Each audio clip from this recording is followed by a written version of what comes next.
Hey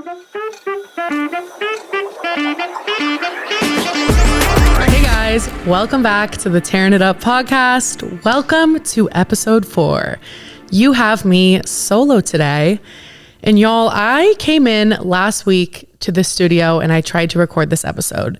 I was trying to record it before I went on a little bachelorette trip over the weekend because I wanted to do it in advance, I want to get it done so that it is ready to go the next week. Ideally, we do these in advance, like a week in advance, right?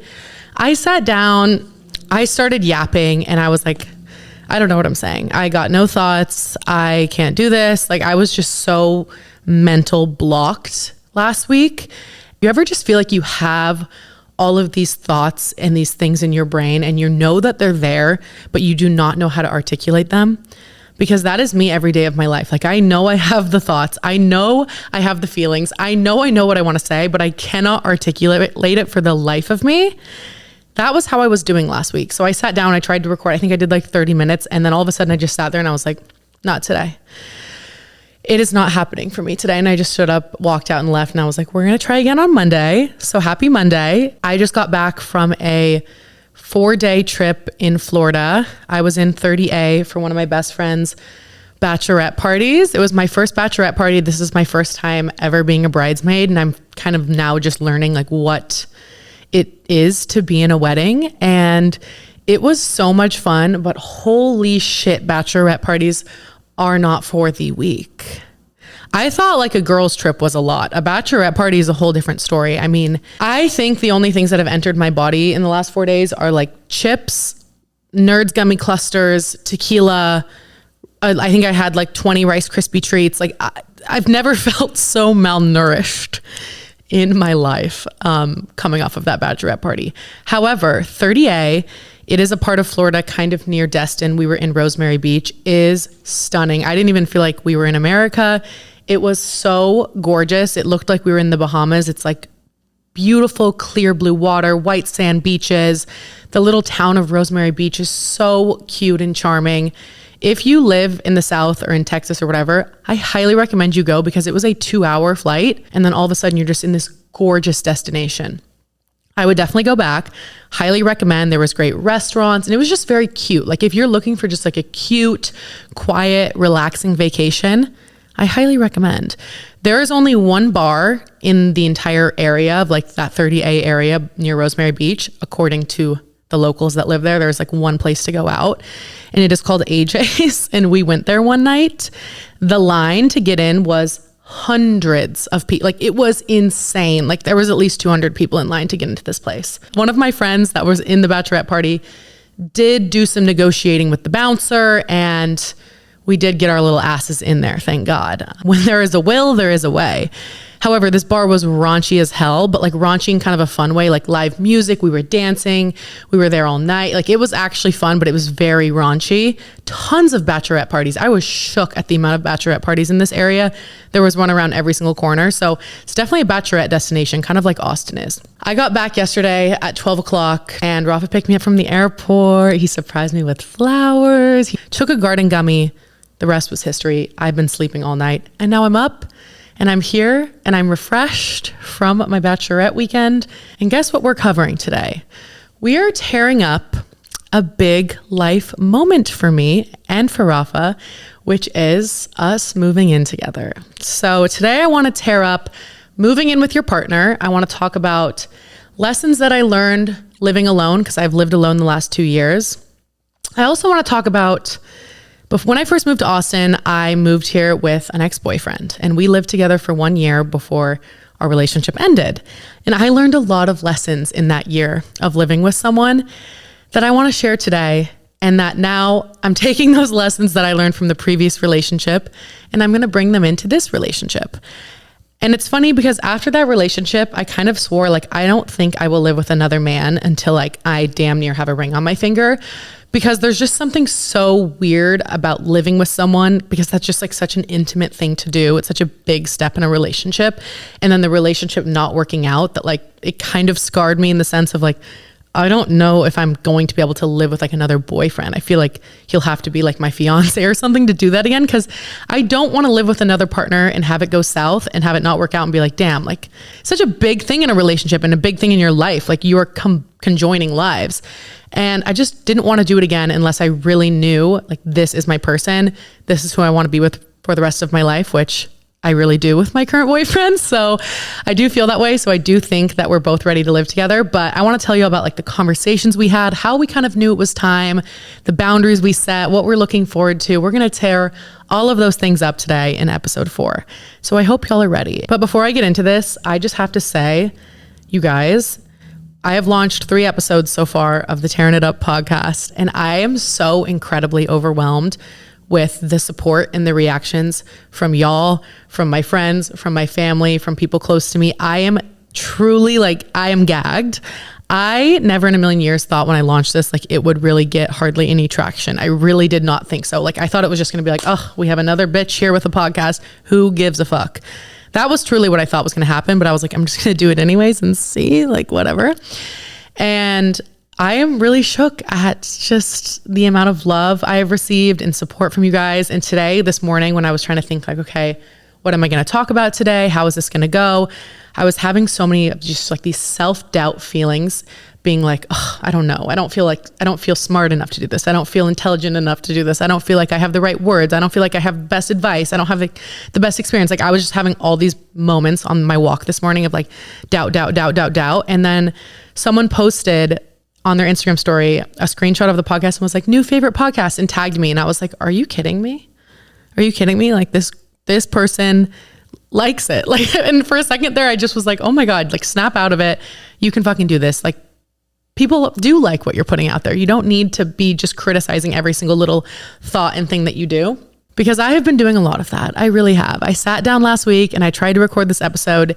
It was a failure. And then I had this like horrible guilt feeling the next 48 hours, even on the trip, of just being like, ugh, like you suck. Like, why couldn't you just like do it? Like, why are you like unable to do it? And it just was weighing on me all weekend that like I hadn't gotten it accomplished last week. So thank you guys, because truly if it wasn't for you, I don't know if I would be able to continue doing this. But last week I got a notification from Spotify and it was like, your podcast is number 25 for society and culture category on Spotify. And I was like, huh? I actually couldn't believe it. And I still kind of think like Spotify was fucking with me. Like, were they just fucking with me because I'm like a new podcast or something and they want to make me feel good? Like it said I was 25 for this category of podcasts, the society and culture ones. And I just truly could not believe it. So thank you so much for listening. That was just what I had to say before we got started here. Okay. Y'all are seriously the best. And I love tearing shit up with you. And it's only up from here. So for the past 2 years, I have lived alone. I moved to Austin with an ex-boyfriend. We both got jobs here post-grad. We moved here. We moved into a 1-bedroom apartment that was like 650 square feet. And it's interesting because looking back on that, like, I think we had just both graduated college. We had both gotten our first jobs and we just like saw these opportunities to move to Austin. And we were like, hell yeah, let's do it. And like, let's live together. Like, that's just what made sense at the time. I was like, of course we'll live together, because both of our jobs were not paying us very much money. There was really no option to like live alone at the time or to have like even a 2-bedroom. So it was just a given that like we were going to move in together. And what we could afford was a 1-bedroom apartment. We don't really have any conversations of like, all right, we're moving in together. You know, what kind of boundaries should we set? How do you feel about this? How are we going to divvy up chores? How are we going to divvy up finances? We didn't have any of those conversations. None of them. We just were like, oh my God, hell yeah, we got these jobs in Austin. Let's move to Austin. Let's move in together. We had been kind of on and off since high school. We'd known each other for pretty long time, and at the time very happy in the relationship. I saw a future for sure, and I was like, hell yeah, let's move in together. This is going to be so fun. New city. However, I'm very grateful for this experience in this year of living with my ex, because it taught me so much. So looking back, I really don't regret doing it, because again, I learned the lessons that I feel like I needed to learn in order to now move in with my new partner and feel really confident about it. Also, I was 22 years old at the time and he was 23, I believe. So we were just very young to be moving in together. And we moved into a very small apartment, and we signed this lease sight unseen. I had never been to Austin before. We just signed a lease at an apartment building that looked nice. We move in and I quickly realized it was tight quarters in there. It was really tight quarters. The first thing is that we both worked from home. I was kind of hybrid, but I worked from home a lot of the time. He also worked from home a lot of the time. And my first piece of advice, if you're moving in with your partner, if you both work from home, you will want to find a place that you can go work during the week that isn't home. I just think when you're both working from home and you're both doing everything together and you just add that extra layer of like, now you're both working together in this same small space, it is just, one, it's so hard to focus. Two, I just think you're spending way too much time together. Three, it's like you can start little arguments over like, well, I have a call, and no, I have a call. And then you're truly just like immersing too much of your lives. And I know I say and I literally met my boyfriend at work, and it's like, I want to say, don't combine like your relationship and work. I say that as I met my man at work. However, we were remote when we met at work, and we weren't like working side by side hardly ever. And once we went into the office, we sat in like different regions of the office. So we weren't super close. We didn't talk a ton in the office. But I just think if you both work from home, you need your space to work and he needs his space to work. And so whether it's a coffee shop or it's a common space in your apartment, or maybe you do have like a 2 or 3 bedroom, which I do think makes things a lot easier, where you actually have your own office and he has his own office. I can see it working that way. In this situation, like we were in a tiny 1-bedroom apartment. So one person was like in the kitchen, one was in the bedroom, or we were both in the kitchen and living room. And it was just too much time together. It was like we worked all day in the same space together. And then at the end of the day, instead of being like, oh my gosh, how was work? How are you? It's like we just spent all freaking day together. And this is where I think this little fun thing called dependency started to develop for me. I didn't feel like I was super dependent on that relationship previously when I was living at home and he was living at his parents' house. But quickly I became super, super dependent on him. And that's something that I'd always been fairly independent in relationships. And it was so weird, but I just all of a sudden became very dependent on him. And what I mean by this is like, I would need to go to Target to run an errand and I would be like, you need to come with me. I needed to go get gas. Can you come with me? I wanted to do everything with him. And I slowly I stopped learning how to do things by myself. I used to be great at doing things by myself, but all of a sudden I was spending all this time with this person and it felt so much more comfortable for me to just do everything with him versus do it by myself. I truly like lost my ability to just like go to Target or go to the store and just enjoy my own company. And that was crazy. And I realized that when one day, I think he was out of town or something. And I was like, oh, I have all these errands. And I went and did them. And I was like, this feels weird. Like it feels weird to do it alone. Like I felt lonely and alone and it didn't feel comfortable to me. And I was like, that's concerning, girl. That's concerning. Because we had never established the boundary of like, all right, I'm going to have my me time on these days at this time, or I'm going to make time for friends on these days. We never established that before living together. We never established, hey, we should both make sure that we make time to be independent. We never did that. So quickly it was just, let's spend all of our time together and not with anybody else. And then boom, I was like, okay, I don't even know what I'm like anymore, which eventually led into me not being super happy in the relationship, because while I sure was like dependent on this person and I wanted to spend a lot of my time with them and I didn't know how to be alone, it made me sad because all of a sudden one day I was like, I don't even feel like I know myself anymore. Like I don't even feel comfortable being alone anymore. I don't know how to do things alone anymore because I've been constantly doing these things with someone else. Another thing you quickly pick up on when you move in with a partner is their habits. And I know everybody knows this. It's a no-brainer that people have different habits when you live together than when you don't live together. But we moved in together and I quickly started to pick up on habits that I didn't really notice when we weren't living together. Things like bedtime. I wanted to wake up early in the morning, so I liked to go to bed a little bit earlier. He liked to stay up late. He liked to play video games. He liked to sleep in. And those things affect a relationship. Like as dumb as it sounds, they really do. Because like he would, sleep in a little bit late on the weekends and I would like to get up and walk and kind of get my day going. And I started to build resentment of like, why are you still sleeping? And I'm up and I'm doing these things. And I would like get pissed off that he was sleeping in late. But those were just habits that he had established throughout his life and through his 20s and whatever that he liked to do. But it just pissed me off because it was like, well, I have these habits and our habits just did not align at all. And for me, I really want to be with someone that has good healthy habits for the most part. You do not need to be perfect. Hey, I love to sleep in until 10, 30, 11, sometimes on the weekends. I'm down. But for me, I really do like to be with someone that has somewhat of a healthy routine in place, because I'm so ADHD that it really helps me stick to a routine when I'm with a partner like that. So it was just very difficult because those just little things in our relationship were like causing resentment and disarray. We also never really established boundaries with like chores and expectations. So let's say I cooked dinner that night and he did the dishes, but then the next night he didn't do the dishes. I would just get pissed because I'm like, well, you did them last night, you should do them again. And these were just expectations that I'd kind of set on him or he had set on me that we never talked about. Great communication, clearly. Man, we had great communication right there. So we just both started to like resent these little things we were doing around the apartment. Another big important pillar of moving in together is the financial conversations.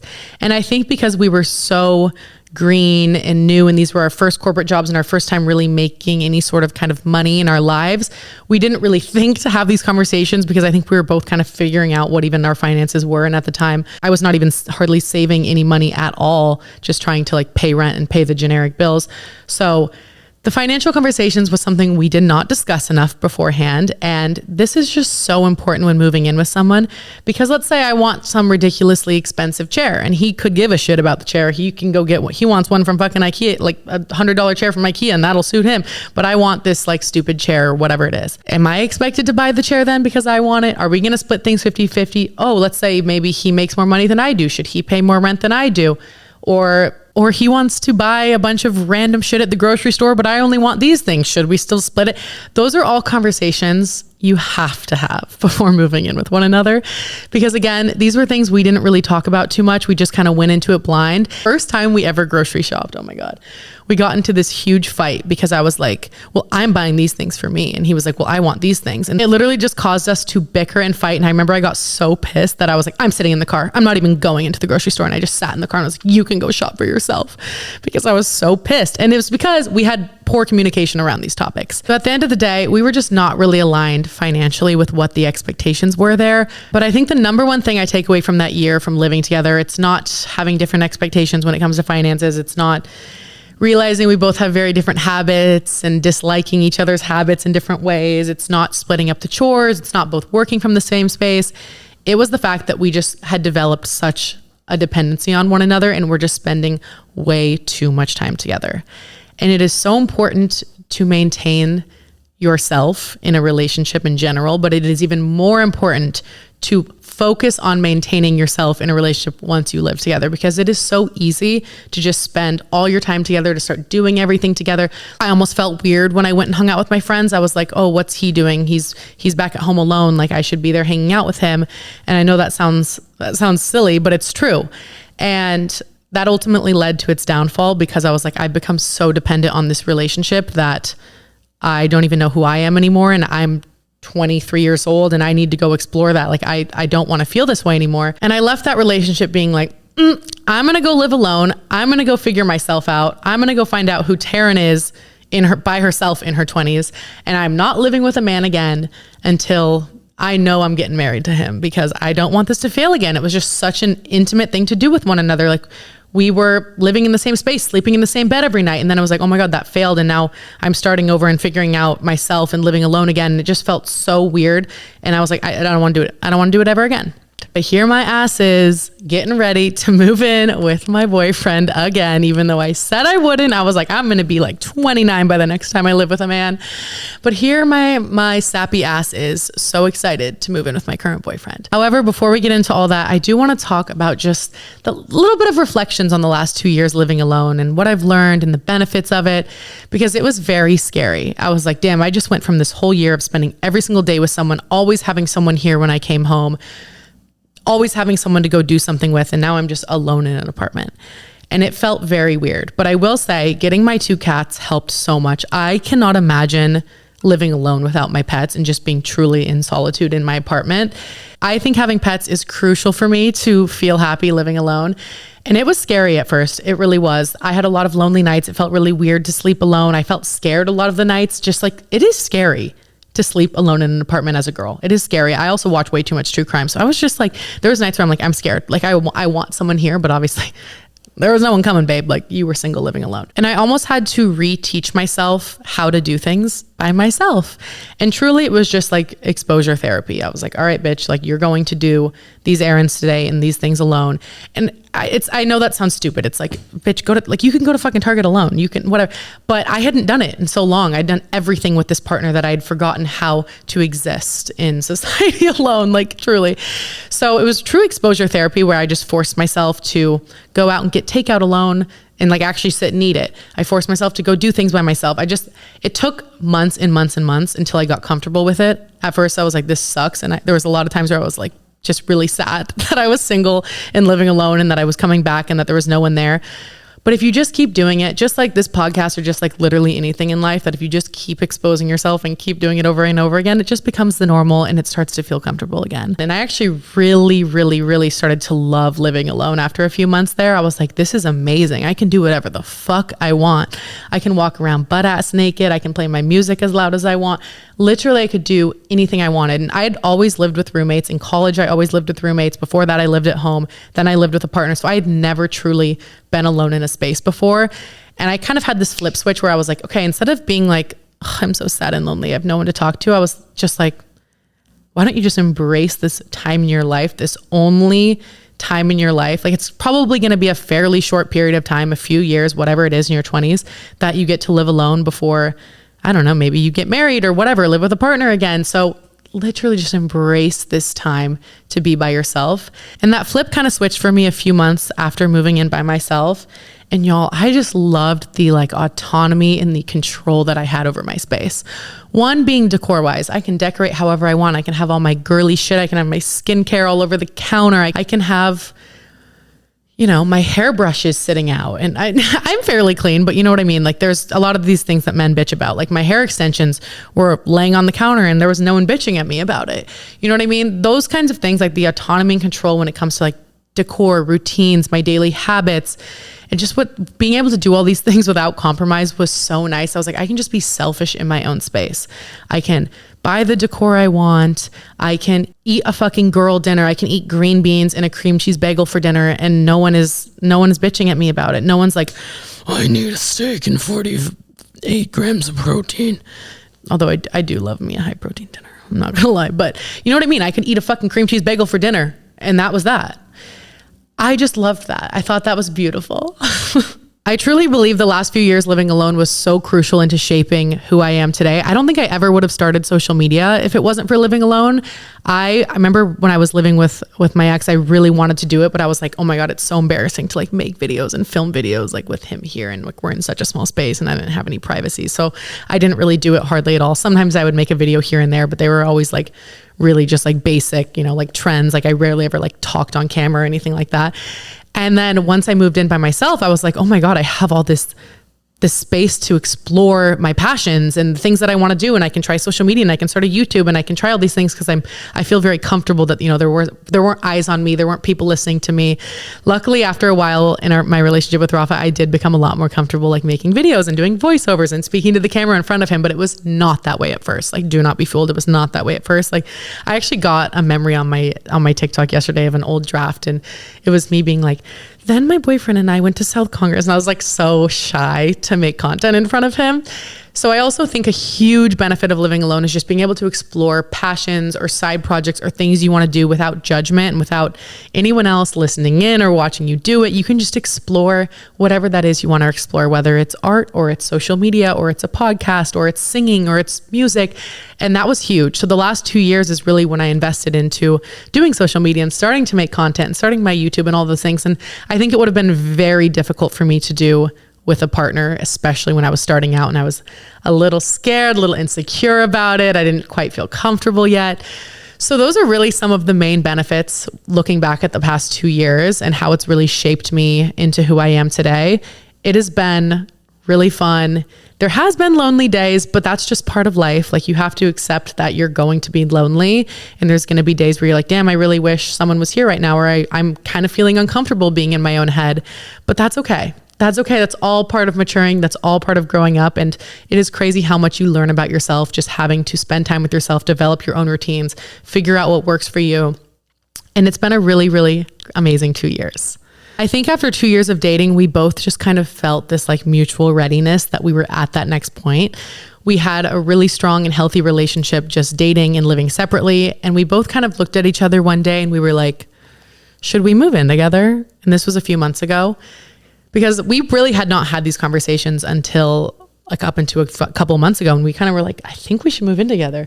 We were spending a lot of time together on the weekends. You know, he would come stay at my place Friday night, Saturday night. We'd see each other a good amount during the week.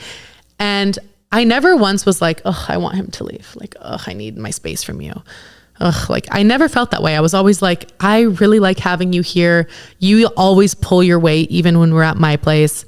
And I think Rafa and I have always had really strong communication in our relationship, him especially. Sometimes I can be a little bit bad at this. I won't lie. Sometimes I'm not the best communicator, and I will admit that, but he really is. And that's why I think being with someone like him is so good for me, because he's helping me get better at communicating my feelings. Sometimes I can just like shut down or avoid topics because they seem scary or I don't really know how to go about bringing them up. But he is the opposite. He's like, this, something is wrong with you. Tell me right now. Is it this? Is it this? Like he can just read me like a fucking book.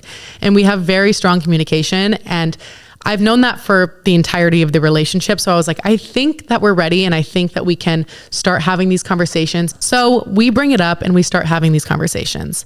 And it's interesting because Rafa has never lived with a partner before, and I had, and I do have kind of like little PTSD things about coming off of living with another partner that I could potentially bring into this relationship. Like, well, I'm going to need you to do this and I'm going to need you to do this. And well, like in this relationship, you know, they did this and that pissed me off and I don't want you to do that. And I kind of started spewing all of those things on him, and he was like, whoa, whoa, whoa, whoa.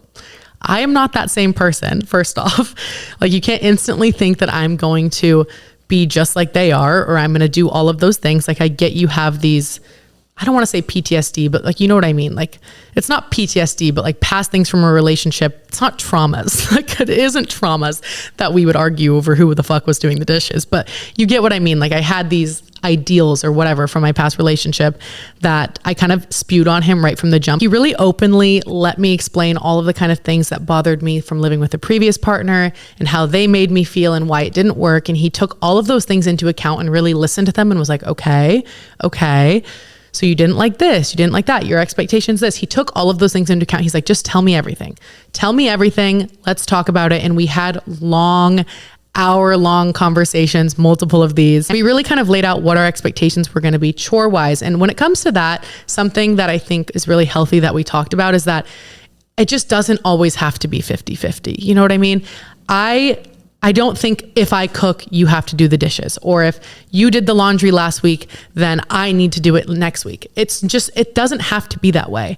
And we had this conversation where we were like, we both get that there's going to be times in our lives where I have a really busy week, or you have a really busy week, or I'm just having a bad week, or you're really stressed that week. And that there's going to be times where I can't pull my weight to the point that I should, and you can't pull your weight to the point that you should. And the other person's going to have to step up and do more. And that is just how it's going to be. And we can't just start to resent each other because of that, because, oh, I did the laundry and the dishes this week, so you need to do that next week. And we really level set that like, that's going to happen. That is going to happen. It is a given that there's going to be weeks that we each have off weeks, and there's going to be times that we both do more. We feel like we're doing more, and that pisses us off. But that is just part of life, and it's never going to work if we just think everything is going to have to be 50-50 and nickel and dimed. Because that's something I kind of did do previously, is like, I feel like we were kind of nickel and diming each other. It was like, well, I did this and now you need to do that. And there was so much resentment building. Like, I really do think you just need to be realistic with these things, and you just cannot expect the person to match you 100% of the time. And for you both to split every single thing equally, it's not going to be that way. And that is how you're going to become unhappy living with your partner. So we set very realistic expectations that there is going to be some weeks where I need you to like clean every single fucking day because I am just maybe not having the best week ever. And then there's going to be weeks where you are swamped with work and you're not getting home until 6:30. And I know that I need to pull my weight. And I think that was just a very healthy boundary that we set right from the beginning. Now, the next and probably most important boundary to the both of us was the personal space and independence boundary. Now, I know I talked about this earlier, and that I feel like I really lost myself and I really lost my independence in that first relationship living together. And he feels very strongly, Rafa feels very strongly that he wants his personal space. He's lived alone for the past, God, I don't even know, 7 or 8 years. And he is big on his personal space, even bigger than I am on it. Like, he loves his personal space. And he said to me, like, I want to live with you. I want to take this next step in our relationship, but Like I need my personal space because I can be a fucking clinger. I know I can. And he really made that clear that that was something he could not lose when we moved in together. And it was something that made me realize like I've figured out my independence finally again. I finally feel like I know how to be alone again. I don't want to just move in with him and instantly lose all of that and instantly start doing every single thing together and not feeling like I want to go do this unless he's there, because it just makes it more fun and more easy and more comfortable. And you know, like, I don't even know, like pumping my gas. Like I can go and pump my fucking gas. Okay. I can pump my gas, but you know, when I move in with him, maybe, oh, I can just have Rafa pump my gas. I don't need to do it anymore. And then I slowly start becoming more and more incompetent with just like little everyday things. And then what happens if our relationship doesn't work out? And then I have to go through this all again of not knowing how to do anything by my fucking self. So we both talked about how important personal space was to each other. And we said, you know, we're going to set aside this many hours a week to really try to go do things alone. Even if we're in the same house together, we did get a 2-bedroom, which I think is very, very important in being able to maintain personal space, is at least having 2 bedrooms, at least having one space you can go into and one space he can go into. He likes to make videos. He has 2 TikTok accounts. He has a music account and a personal account. He wants to dedicate time to that every week. He likes to DJ. He plays piano. He does a lot of things by himself. He reads. I also, of course, like to make my content. I like to do my little things on my computer. We both have these things that we do by ourselves, and so we both decided, you know, on weekdays, we're going to have this many hours a week that we do our own thing. Like we literally are going to pencil it in that this is just our time to do our own thing. Because I know if we don't do that, that we'll just get done with work every single day and we'll just sit on the couch all day and we'll just lay there and we'll rot and we'll watch TV, which I love doing. But I know that I'm going to lose that drive and that determination and just that alone time that's so crucial for really having a healthy relationship. Because it is just fun to go do things independently and then come back together and actually have things to talk about. Like when you spend all of your time together, you have nothing to talk about anymore and it sucks. So that's the biggest thing that we really talked through before we made the decision to move in together, was like, we are going to maintain our personal space. We are going to maintain our independence. We're going to spend time with friends apart. And you know, I'm going to have my friends over and I would like for you to maybe go in another room and do your own thing so that I can just have my friend time without you. I mean, I obviously would love for him to be there. My friends all really love him, but it is just so important to spend time with your friends one-on-one and not have your boyfriend there. And like, we've all had the friend that just like, you want to hang out with them and then their boyfriend is constantly there and you're like, can you fucking leave? Like, can you leave for a second? And I don't want my friends to ever feel that way. I want my friends to feel like they have a one-on-one relationship with me without him. And that can be hard, especially once you live together and it's like, you want to have a friend over, but like your boyfriend is there. Maybe, you know, he can't leave that night. You can't just like kick him out. Again, why I think a 2-bedroom is really nice, because I'll be like, you know what, Rafa, go do your thing. Go do your thing in the bedroom. So-and-so and I, we're going to chill on the couch. We're going to catch up. We're going to talk. Give us some space. So these are conversations that we had, and we are both very, very, very aligned on our expectations there. And I think it'll be a challenge for me in a sense, because I can get clingy. Even though I know these things in my head that I need to spend time apart from him and that I need to be myself, I can still get clingy because it just feels so comfortable. It is so comfortable to just be with him and spend time with him. So I'm really, really, really going to try to pencil in, like, this is time to give Rafa space. It is okay. This is an important part of keeping our relationship healthy, because the second we start spending all of this time together and constantly can't do anything without each other, it could go to shit. It could go to shit. And I don't want this to go to shit. I really want this to go well. And I think that if we can do a successful year of living together, I can really see the rest of my life with him. And he agrees with that. So those were kind of the 2 core, most important boundaries to us that we talked about off the bat. We also talked about habits, of course. What are your typical habits that you do currently? What are mine? How are those going to work together?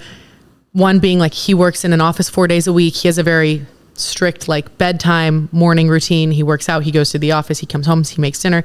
Very traditional type of day. Mine can be a little bit more flexible with like freelancing and social media and everything. Mine looks a little bit different. So, you know, some days he comes over and we stay up late and we go to bed late and we can just like lay on the couch and be snacking and eating candy and just like not necessarily having the healthiest habits. And we both were like, we cannot just fall into these habits when we live together. Sure, it's fun to do on the weekends and every once in a while, but we can't do this every single night when we're living together. So we kind of recognize, like, what are some of the bad habits we do as a couple right now? How are we going to deal with those once we live together, and how are we not just going to let them like fester and grow and grow and grow when we live together and just like stay up super late every single night and then be super tired in the morning. Another very important thing that we talked about before making this decision was finances, because what's realistic for one person to pay for rent might not be realistic for the other person, or what one person wants to invest in furniture might not be as important to the other person. Like sometimes a man doesn't fucking care. Like he could just get any old couch off Facebook Marketplace and he's content with it. Whereas me, I'm like, I want this Joybird velvet couch that's probably way more than I can afford, but like I want it, you know what I mean? So these are things that we laid out in the beginning. It was like, okay, this is what you want to pay. This is what I'm okay paying. Let's try to meet somewhere in the middle there so that we're not like, oh, I pay more in rent, so I shouldn't have to do this, because that's how you start to have those resentments. You know what I mean? Like, so we both tried to meet in the middle on a price that was doable for the both of us.